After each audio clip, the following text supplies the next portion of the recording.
welcome to the channel. In the last video I replaced the broken speaker. It was somewhat distressed. Anyway, that's fixed. In this video we're changing the head unit. I've given Charlie a call to see if he's at the garage. He said he's there. I asked him if he could change it. He said yes. So that's great, and that's where I'm heading right now. It's gonna be fun. Yeah?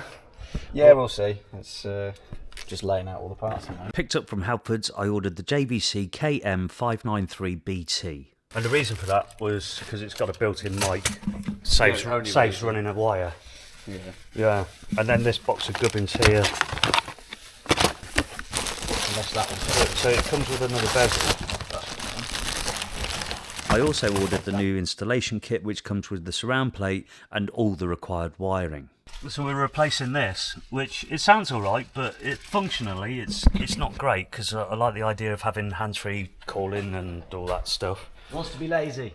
I want to be lazy. And here we go, it's time for Charlie to attempt to remove the original stereo. What we've got here are a bunch of keys that look like this, the little blades.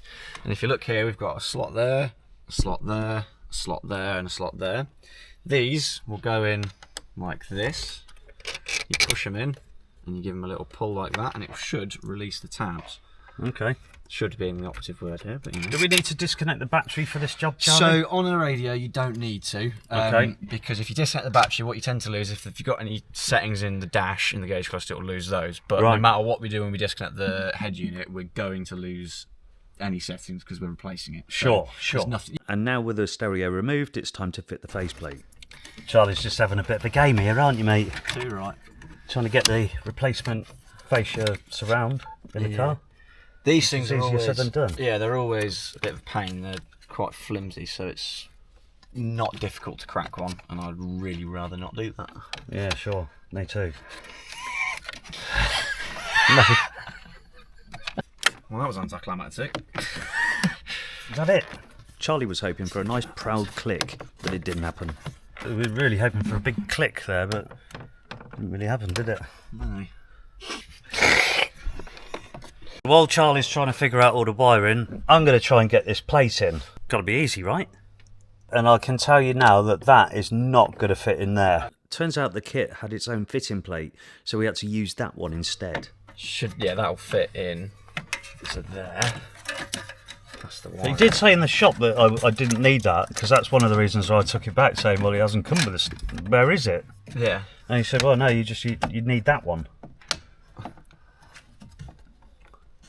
And that still looks tight, doesn't it? Yeah, you want them to be tight. You don't want them to Oh, sure. have a loosey-goosey fit. There, you know. You never see any of this on the other YouTube channels, do you? No, you don't. You don't see. You don't see all struggle. the complications and the struggles and the trying to fit these. real tears. Yeah, it looks great like that. So. Yeah. 10 minutes later, maybe 15 minutes later, we've realised half that an hour. we've got these little ends here that are actually stopping the new cage from going in. So we've got to basically cut them off or file them down. Yeah, we're just going to shave these down a little bit because these don't support anything. Because when the bezel goes in and the cage goes in, that all supports itself on here. So Charlie gets shaving. Got the radio cage in after a lot of tossing about. In here you've got, I've already pushed load of them in, you've got little tabs. These just hold the radio cage in and they stop the cage from being able to fling itself out, so that when the head unit sits in, it sits flush and very nice. The other thing I've done is remove this from out the glove box.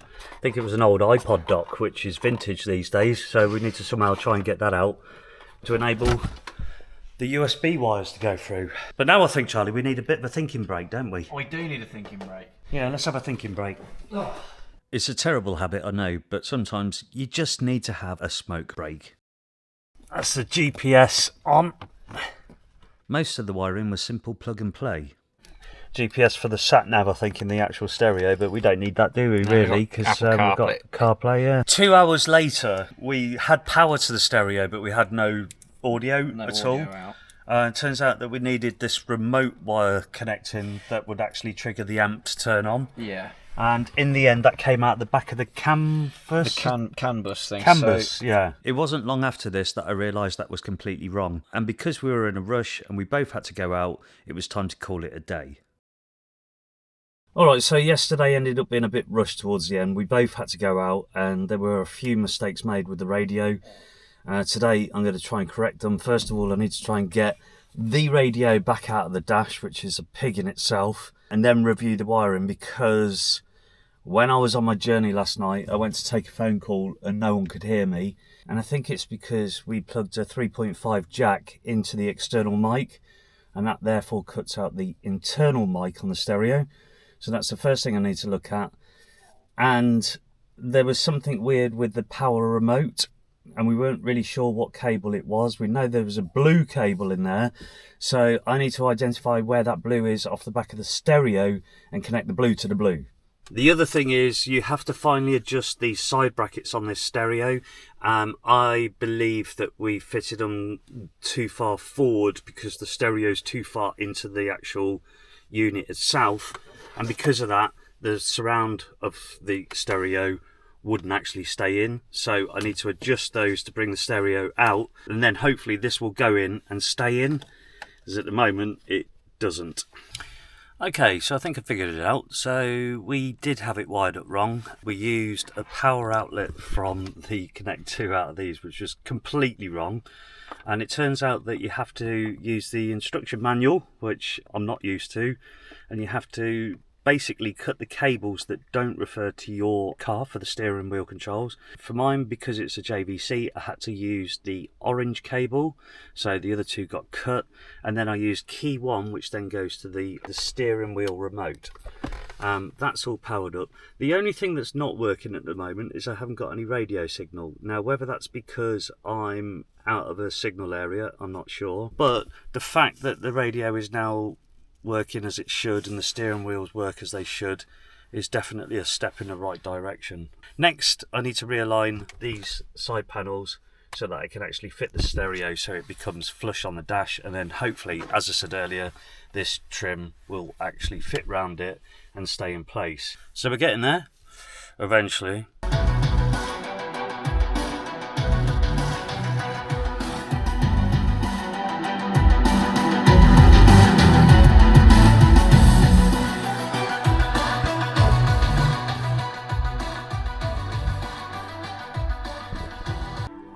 Well, it took a bit of figuring out, but it turns out if you actually read the instructions, you've a much better chance of actually doing this. I mean, I'm one of those, I don't really like instructions, but on this occasion it was 100% necessary because I didn't realise about the wire configuration on the canvas unit, which basically enabled the steering controls.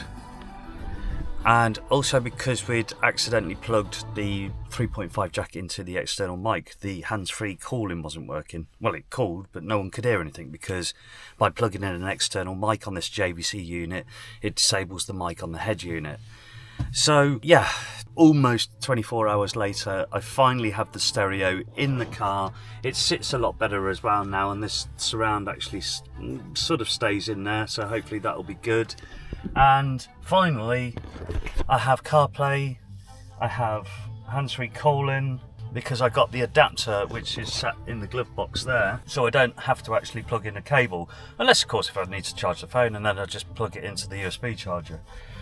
So that's it. The only thing I would say left to do on the audio in this car is maybe start thinking about a subwoofer, because it hasn't got the Bose system and it could do with a little bit more kick. But that's maybe for another day.